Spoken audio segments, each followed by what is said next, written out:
नमस्कार, स्वागत है आपका एबीपी न्यूज में। आपके साथ मैं हूं अखिलेश आनंद। पश्चिम बंगाल में बीजेपी के प्रभारी कैलाश विजयवर्गीय की रैली में आज हंगामा हो गया, जिस वजह से थोड़ी देर के लिए उन्हें बीच में भाषण रोकना पड़ा। जिस वक्त यह हंगामा हुआ उस वक्त शुभेंदु अधिकारी भी वहीं थे। शुभेंदु अधिकारी ने मोर्चा संभाला, तब जाकर माहौल शांत हुआ। तो नंदीग्राम में कैलाश विजयवर्गीय की रैली के दौरान यह हंगामा हुआ है। पश्चिम बंगाल के नंदीग्राम में रैली में भीड़ ने हंगामा कर दिया। तो बड़ी खबर आ रही है, आपको बता दें कि कैलाश विजयवर्गीय को भाषण अपना बीच में रोकना पड़ा। हंगामा इस कदर बढ़ गया था, शुभेंदु अधिकारी ने फिर मोर्चा संभाला और भीड़ को उन्होंने शांत किया। ये बाहर से कुछ नहीं हुआ, आप चिंता मत करिए, कुछ भी नहीं हुआ। बैठिए ये बाहर से कुछ नहीं हुआ, आप चिंता मत करिए, कुछ भी नहीं हुआ। बैठिए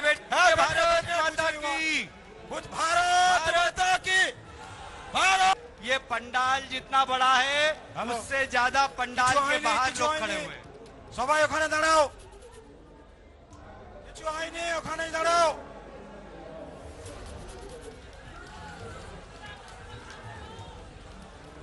क्या हो गया भाई? ये बाहर से कुछ नहीं हुआ, आप चिंता मत करिए, कुछ भी नहीं हुआ। तो शुभेंदु अधिकारी ने मोर्चा संभाला। भीड़ को आपने देखा किस तरीके से वो नियंत्रित करते हुए नजर आए। कैलाश विजयवर्गीय टीएमसी के नेताओं पर इस दौरान जमकर बरसे। ममता बनर्जी के भतीजे अभिषेक बनर्जी के करीबी टीएमसी नेता विनय मिश्रा को लेकर हमला बोला। कैलाश विजयवर्गीय ने कहा कि जिस दिन विनय मिश्रा सीबीआई के हाथ आएगा उस दिन ममता के भतीजे को जेल जाना पड़ेगा। बीजेपी की सरकार आएगी तो माफिया राज खत्म करेगी। इस प्रदेश में गोरू माफिया कौन है? मैं चुनौती देना चाहता हूं। मेरे पास बहुत सारे वीडियो हैं, बहुत सारा रिकॉर्ड है जो सीबीआई ने विनय मिश्रा को नोटिस दिया है। उसके साथ भाईको के संबंध है, उसके साथ विनय मिश्रा के साथ भाई को विदेश यात्रा में करके आए, भाई को विदेश यात्रा गए थे विनय मिश्रा के साथ। ये विनय मिश्रा कौन है? ये जिस दिन आएगा सीबीआई के हाथ में भाईको को जेल जाना पड़ेगा। कहां जाना पड़ेगा? कहां जाना पड़ेगा? क्या कोल माफिया, क्या गेरू माफिया, क्या सेंड माफिया इस प्रदेश में रहने का अधिकार है क्या? सत्ता में इनको हटाना है ना, सब गोरू माफिया को हटाना है। तो देखिए, पश्चिम बंगाल की चुनावी लड़ाई में बीजेपी ने लव जिहाद का दांव भी चल दिया है।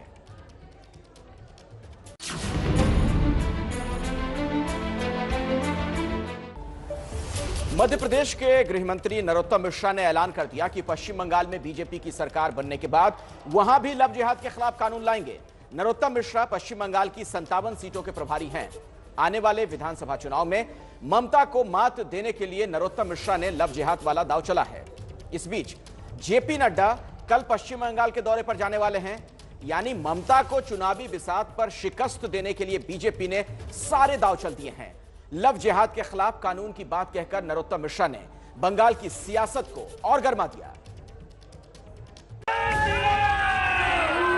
बंगाल चुनाव में नरोत्तम मिश्रा का शंखनाद। चुनाव के द्वार बीजेपी ने उठाया लव जिहाद के खिलाफ हथियार। देखते हैं, सुनते हैं, समझते हैं, तब बोलते हैं, बिना सोचे नहीं बोलते। बंगाल के चुनावी समर में गूंजेगा लव जिहाद का मुद्दा। इस तरह का कानून हम मुख्यमंत्री भाजपा का बनेगा उससे कहेंगे कि लेके आओ। कांग्रेस ने भी ममता के खिलाफ खोला मोर्चा। तो हिंसा का माहौल बंगाल में हो गया, ये बंगाल की संस्कृति नहीं रही है। वीएचपी ने की मांग पूरे देश में लागू हो यूपी वाला लव जिहाद कानून। हमारा हर राज्य में, गुजरात सहित हर राज्य में हमारी ये मांग है कि ऐसे प्रॉपर कानून आने चाहिए। कल फिर बंगाल पहुंचने वाले हैं बीजेपी अध्यक्ष। क्या बीजेपी का लव जिहाद वाला दांव चलेगा? ममता फिर जीतेंगी बाजी या फिर होगा बीजेपी का बेड़ा पार? पश्चिम बंगाल बीजेपी के सह प्रभारी नरोत्तम मिश्रा ने एबीपी न्यूज से बातचीत में आने वाले चुनाव की रणनीतियों को लेकर चर्चा की है। उन्होंने ममता सरकार पर जमकर निशाना साधा, साथ ही सौरभ गांगुली के बीजेपी में आने की उम्मीद भी जताई। उनसे बात की है एबीपी न्यूज संवाददाता विकास भदौरिया ने। हमारे साथ मध्य प्रदेश के गृह राज्य मंत्री नरोत्तम मिश्रा हैं और साथ में पहचान ये है कि पश्चिम बंगाल के प्रभारी हैं और अभी सीधे पश्चिम बंगाल से आ रहे हैं और वहां पर जो बयान देके आए ना, उसके बाद ममता दीदी को मिर्ची लगी होगी। आपने कह दिया कि सरकार आएगी तो लव जिहाद को कानून लेकर आएंगी। क्या वहां पर इस तरह के कानून की मांग उठ रही है या आपने इसलिए कहा क्योंकि चुनाव है? हम चुनाव को मद्देनजर रखकर कभी राजनीति नहीं करते। जो सच है, शाश्वत है, करना चाहिए, देखते हैं, सुनते हैं, समझते हैं, तब बोलते हैं, बिना सोचे नहीं बोलते। पश्चिम बंगाल में कई लोगों ने कहा, तो मैंने कहा कि हम मध्य प्रदेश में लाए हैं, उत्तर प्रदेश में आया है, हमारी अन्य स्टेटों में आया है। तो इस तरह का कानून हम मुख्यमंत्री भाजपा का बनेगा, उससे कहेंगे कि लेके आओ। यहाँ पर बहुत ज़्यादा इस तरह की शिकायतें। अच्छा, कितनी शिकायतें आपके संज्ञान में आई इस दौरान? आपका ये शायद तीसरा या चौथा दौरा था बंगाल का, जिनके बाद आपको लगा कि ये कानून लाना बहुत अवश्य संभावी है? लगातार आ रही हैं, रोज आ रही हैं, और इसलिए मेरे मान्यता ऐसी है कि वहाँ ऐसा कानून आना चाहिए। ममता दीदी कह रही हैं कि ये बाहरी लोग हैं जो बंगाल के बंग ध्वनि को खराब करने की कोशिश कर रहे हैं। बाहर के लोग आकर यहाँ का जो संस्कार है, जो संस्कृति है, उसको खराब करने की कोशिश कर रहे हैं। अच्छा, ममता दीदी को हम बाहर के लगते हैं जो इस देश के नागरिक हैं, वो बांग्लादेश के और पाकिस्तान के लोग घर के लगते हैं। जो आते हैं ना घुसपैठिए, उनको वो अपना कहती हैं, और हम लोग जो हिंदुस्तान के हैं वो उनको सब बाहर के नज़र आते हैं। जब वो बुलाती हैं महाराष्ट्र के नेता और दिल्ली के नेता 32 फुके बल्बों की झालर लगाती हैं, तो वो उनको अच्छे लगते हैं। 32 फुके बल्ब कौन है? उन्होंने एक कार्यक्रम किया था ना जिसमें बहुत सारे नेता गए थे।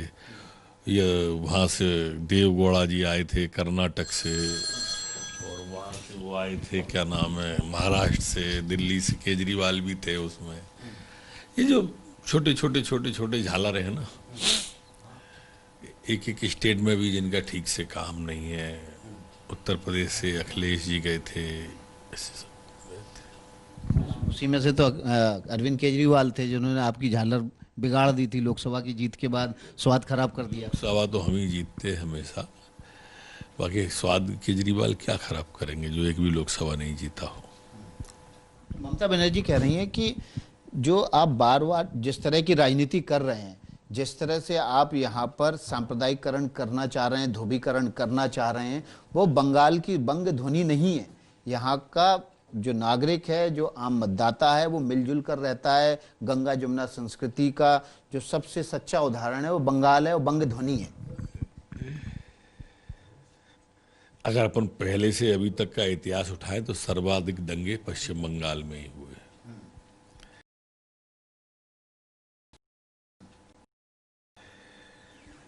बांग्लादेश से घुसपैठिए, पाकिस्तान से घुसपैठिए, आज़ादी के बाद, विभाजन के बाद सर्वाधिक खून खराबा भाव हुआ है।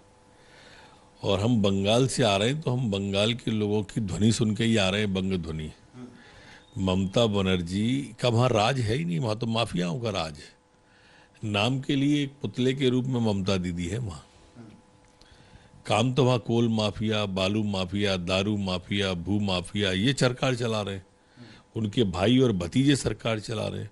लूट मची हुई है पूरे पश्चिम बंगाल में, भ्रष्टाचार का तांडव नृत्य हो रहा है पश्चिम बंगाल में। पूरे बंगाल के लोग चाहते हैं कि इससे निजात मिले, अन्यथा भुखमरी के कगार पे आ जाएगा बंगला। लेकिन ममता बनर्जी के भतीजे अभिषेक बनर्जी कह रहे हैं कि इनके पास कोई डायरेक्ट एविडेंस नहीं है, सीधे आरोप लगा देते हैं। अगर डायरेक्ट एविडेंस होता तो ईडी सीबीआई कार्रवाई करती, कोई कार्रवाई तो कर नहीं रही है। आसपास के लोगों को पकड़कर उन पर दबाव डलवा रहे हैं कि हमारा नाम ले दो। सीबीआई से अभी कार्रवाई कराएंगे तो कहेंगे वो सरकार का तोता है और राजनीतिक विद्वेष से कार्रवाई कर रहे हैं। बाद में पकड़ के जेल भेजेंगे। हमने तो जनता के ऊपर छोड़ दिया है वहाँ कि अब जनादेश क्या आता है, और जनादेश जो आएगा वो तय कर देगा क्या होना है, इनका हश्र क्या होगा। तो इसका मतलब है जब सरकार बन जाएगी उसके बाद सीबीआई, ईडी सबको पकड़ के जेल भेजेगी, जितने आरोप लगा रहे हैं आप। सरकार रिकमेंड करेगी, उस पर कार्रवाई होगी, क्यों नहीं होगी, करना भी चाहिए कार्रवाई। और जो ये बात आप कह रहे हैं कि अगर हम बाहरी हैं तो बांग्लादेशी, रोहिंग्या, इन लोगों को निकालने के लिए क्या करेंगे? आप लोग खुल के नहीं कह रहे हैं कि एनआरसी और सीए लागू हो जाएगा तुरंत? लागू तो हो ही गया है, क्यों नहीं हो गया। सीए लागू है, किसने कहा कि सीए लागू नहीं है। जब एनआरसी आएगा तब एनआरसी की बात करेंगे, अभी जो आ गया है उसकी बात अभी कर रहे हैं। हमने क्या छुपाया है, हमारे घोषणा पत्र में था ये सब 370 हम हटाएंगे, हमारे घोषणा पत्र में था 35 लाएंगे, हमारे घोषणा पत्र में था सीए का।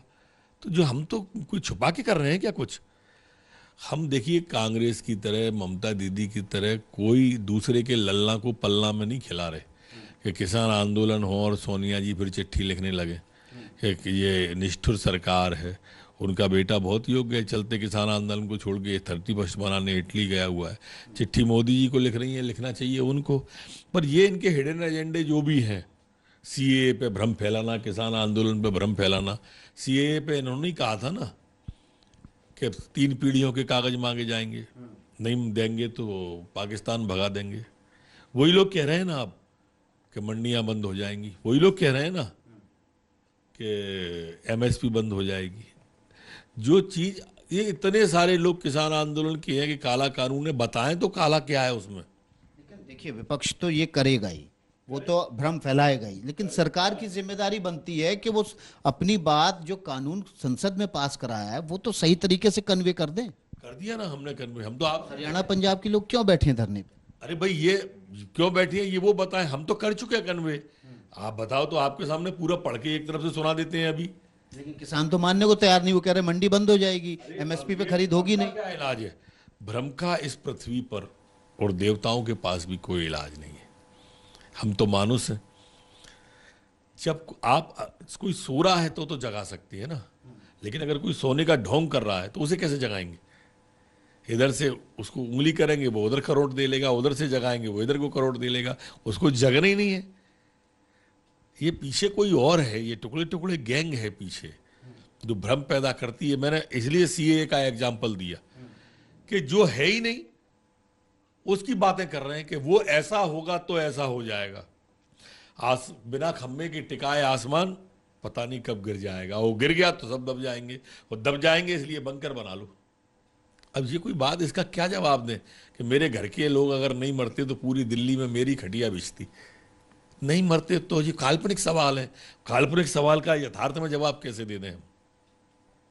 ममता बनर्जी आरोप लगा रही हैं आप पर कि जो ऐसे नेता, जो आपके पास तो नेता विहीन है, बीजेपी के पास नेता है नहीं, टीएमसी से पैसे के दम पर खरीद कर, प्रलोभन देकर, मंत्री पद का लालच देकर नेताओं को ले जा रहे हैं, हाईजैक कर रहे हैं। इसका मतलब टीएमसी में लालची लोग थे अभी तक। क्या कहना चाह रही हैं अगर वो आपकी बात सच है तो? टीएमसी में बिकाऊ लोग थे अभी तक। मैं नहीं कह रहा, आपने कहा है।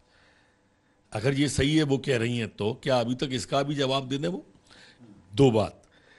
तीसरी बात में ममता बनर्जी लगभग मुझे नहीं लगता है कि अभी चित्त उनका शांत या स्थिर है, इसलिए राष्ट्रीय अध्यक्ष पे हमारे पे हमला कराना, बाकी लोगों पे हमले कराना, इसलिए इस तरह के काम कर रही हैं। लगातार कार्यकर्ताओं की हत्या हो रही है, लगातार हमारे लोगों को परेशान किया जा रहा है, झूठे केस लगाए जा रहे हैं, ये इसीलिए हो रहा है। ये बात तो ममता बनर्जी भी कह रही हैं कि बीजेपी के लोग हमारे कार्यकर्ताओं पे हमला कर रहे हैं, बीजेपी सरकार का बीजा इस्तेमाल कर रही है, राजभवन को बीजेपी कार्यालय में तब्दील कर दिया है। सरकार का बीजा इस्तेमाल कैसे कर सकते हैं? सरकार में तो दीदी बैठी हैं। सीबीआई, ईडी, राजभवन को, राजभवन कह रहे हैं राज्यपाल बीजेपी नेता के तौर पर प्रेस कॉन्फ्रेंस करते हैं। ऐसा लगता है कि बीजेपी के नेता प्रेस कॉन्फ्रेंस कर रहे हैं। अभी कुछ कर दें तो भयाल, वो चाहती जी है कि वो सहानुभूति भी उनकी पात्र बन जाए। ईडी की कार्रवाई होगी और सीबीआई की होगी तो देखिए मैं अबला नारी और मेरे संग अत्याचार हो रहा है, अनाचार हो रहा है, ये ऐसी बातें करेंगी वो। क्यों हम ऐसा अवसर देंगे? नहीं देंगे। सौरभ गांगुली को पार्टी चाहती है बीजेपी में आ जाएं, क्या कोई बातचीत किस स्तर पर पहुंची? वो बीजेपी में आएंगे या दूर से ही लुभाते रहेंगे आपको? मेरे स्तर का मामला नहीं है वो मेरी जानकारी में भी नहीं है। वो आए तो स्वागत है, सौरभ दा अच्छे व्यक्ति हैं। अगर आएंगे तो क्या उनको मुख्यमंत्री के तौर पर पेश किया जाएगा या वो मुख्यमंत्री के नैसर्गिक उम्मीदवार हो सकते हैं? मेरे स्तर का ही मामला नहीं है, वो बड़े स्तर का। मेरी तो खुद की ड्यूटी लगाई है लगाने वालों ने, जिनने मेरी ड्यूटी लगाई है वो तय करेंगे। हम बहुत छोटे स्तर के कार्यकर्ता हैं, एक बिल्कुल छोटी चींटी की भूमिका है हमारी, गिलहरी की भूमिका है। बहुत बहुत शुक्रिया आपका। नरोत्तम मिश्रा हमारे साथ थे, जो बंगाल के प्रभारी भी हैं, मध्य प्रदेश की गृह राज्य मंत्री हैं। उनका साफ तौर पर कहना है कि बंगाल की जो राजनीति है वो पल पल बदल रही है और वहीं से ज़मीन से मांग उठी थी कि लव जिहाद का कानून बनाया जाए और उसके बाद ही उन्होंने ये बात कही कि जब भी सरकार बनेगी पश्चिम बंगाल में लव जिहाद के लिए कानून बनाया जाएगा। विकास भदौरिया, एबीपी न्यूज़, दिल्ली। पश्चिम बंगाल के चुनावी संग्राम में सभी पार्टियों ने अपने अपने दांव चलने शुरू कर दिए हैं। ममता सरकार के खिलाफ सभी पार्टियों ने रणनीति बनानी शुरू कर दी है। कांग्रेस ने भी ममता के खिलाफ बिगुल फूंक दिया है। पश्चिम बंगाल का चुनाव कांग्रेस और लेफ्ट मिलकर के लड़ने वाली है। दोनों के बीच में सीट शेयरिंग को लेकर के बातचीत भी शुरू हो गई है। हमारे साथ खास तौर पर बात करने के लिए पश्चिम बंगाल कांग्रेस के प्रभारी, पार्टी के वरिष्ठ नेता जितिन प्रसाद हैं। जितिन जी, सीट शेयरिंग की जहाँ तक मेरी जानकारी है, एक बार की बातचीत हो गई। कितनी जल्दी हम ये माने कि आप लोगों की सीट की जो तालमेल है, सीटें आइडेंटिफाई करके आप आगे बढ़ेंगे? दोनों तरफ से पैनल और कमिटीज तैयार हो गई हैं जो औपचारिक रूप से सीट शेयरिंग और कार्यक्रमों के बारे में, जॉइंट प्रोग्राम्स के बारे में बात करेंगी। और यही प्रयास है कि जल्द से जल्द हम सीट शेयरिंग पे फैसला कर लें ताकि कैंडिडेट के चयन प्रक्रिया शुरू कर दी जाए और चुनाव में पूरी दमदारी से उतरें। बीजेपी के राष्ट्रीय अध्यक्ष हों, जेपी नड्डा साहब हों या home minister Amit Shah regularly दिख रहे हैं। ऐसा लग रहा है कि कैंपेन में पूरी जान झोंक दी है। आपकी लीडरशिप अभी नजर नहीं आ रही है। क्या कोई कार्यक्रम बनने वाला है? राहुल जी, प्रियंका जी उतरेंगे? हम गलत कह रहे हैं। हमारी लीडरशिप मजबूत है स्थानीय स्तर पे। हमारे PCC president, leader opposition, CLP leader, तमाम लोग रैलीज और व्यापक प्रचार बंगाल में हो रहा है और आने वाले वक्त में देखिएगा सेंट्रल लीडरशिप कांग्रेस पार्टी की बंगाल में उतरेगी और दमदारी से चुनाव लड़ेंगे। जो वहाँ पर मांग उठ रही है, लोकल लीडर्स भी कहते हैं कि प्रियंका जी आए, राहुल जी आए, रोड शोज हो, रैलीज हो, इनका कार्यक्रम बनने वाला? बिल्कुल, मैं खुद गया हूँ। डिमांड है कि राहुल जी और प्रियंका जी के व्यापक दौरे लगें और पार्टी सही समय पर फैसला सबसे चर्चा करके प्रोग्राम बनाएगी। एक आखिरी सवाल सर, आप वहाँ के प्रभारी हैं, बीजेपी और तृणमूल कांग्रेस, क्योंकि लेफ्ट और कांग्रेस का अलायंस इस प्रमाइस पे हुआ जो लेफ्ट लीडर्स कहते हैं कि एंटी इनकम्बेंसी का भी फायदा और बीजेपी को भी रोका जा सके। किस तरह रोकेंगे? क्या है आपका प्लान? नहीं, प्लान बिल्कुल साफ है कि जो बंगाल को ये दोनों पार्टियां नुकसान कर रही हैं, भारतीय जनता पार्टी जहां एक तरफ देख रहे हैं विभाजन की राजनीति और पूरा बंगाल के जो संस्कृति और संस्कार हैं उनके विपरीत वहाँ उसकी जो सोच है वो लागू करना चाहती है, और दूसरी तरफ तृणमूल कांग्रेस जहाँ उनके कार्यकाल में तमाम लॉ एंड ऑर्डर प्रॉब्लम्स और भ्रष्टाचार के किस्से सामने आए हैं, तो बंगाल की जनता देख रही है और कांग्रेस पार्टी एक गहरा रिश्ता बंगाल से रखती है और हम लोग बंगाल की अस्मिता, बंगाल को बचाने की जो कोशिश रहेगी वो दमदारी से कांग्रेस पार्टी उसमें आगे बढ़ेगी और हमें विश्वास है कि बंगाल की जनता का आशीर्वाद मिलेगा। तो चुनाव में उतरने की तैयारी में ही है इस वक्त कांग्रेस। बहरहाल एक बड़ी खबर आ रही है, वो बता दें आपको। सरकार और किसानों के बीच 8वें दौर की बातचीत से जुड़ी यह खबर है। सूत्रों के हवाले से हमें जानकारी मिली है कि सरकार और किसानों के बीच अभी गतिरोध बरकरार है। सरकार की ओर से किसान नेताओं के सामने एक बार फिर से कानून में संशोधन का प्रस्ताव रखा गया। सरकार ने यह भी कहा कि कानून वापस नहीं ले सकते क्योंकि बड़ी संख्या में किसान कानून के पक्ष में हैं, लेकिन किसान नेता कानून रद्द करने की मांग दोहरा रहे हैं। आइए सीधे आपको लिए चलते हैं, हमारे सहयोगी जैनेंद्र हमारे साथ जुड़ गए। जैनेंद्र, तो कुल मिलाकर बात वही सामने आ रही है कि सरकार पीछे नहीं हटेगी, तो गतिरोध बरकरार। बिल्कुल अखिलेश, गतिरोध न सिर्फ बरकरार है बल्कि आज बैठक में तो ये गतिरोध और बढ़ता हुआ नजर आ रहा है। तल्खी जो है वो बढ़ती हुई नजर आ रही है। आपने बताया दर्शकों को, बैठक के अंदर से कुछ किसान नेताओं ने हमें जो सूचना दी उसके मुताबिक सरकार ने किसान नेताओं से कहा कि काफी किसान जो है वो ज्यादातर किसान कृषि बिलों के पक्ष में हैं और इसलिए सरकार कानून वापस नहीं ले सकती। सरकार ने कहा कि इसके अलावा आप अगर किसी बात पर बात करना चाहते हैं तो बताइए। तो इसके जवाब में किसान नेता जो है वो जाहिर सी बात अपनी बात यानी कृषि कानून रद्द करने की जो बात है उसको दोहरा रहे हैं, बार बार अलग अलग दलील दे रहे हैं और दोनों ही पक्ष जो अपने अपने स्टैंड पर अड़े हैं उसके अपने अपने दलील जो है वो रख रहे हैं और जो स्थिति है वो पहले के मुकाबले थोड़ी भी बेहतर नहीं हुई है। समाधान की दिशा में जो है वो कम आगे बढ़ता हुआ नजर नहीं आ रहा है। अभी फिलहाल बातचीत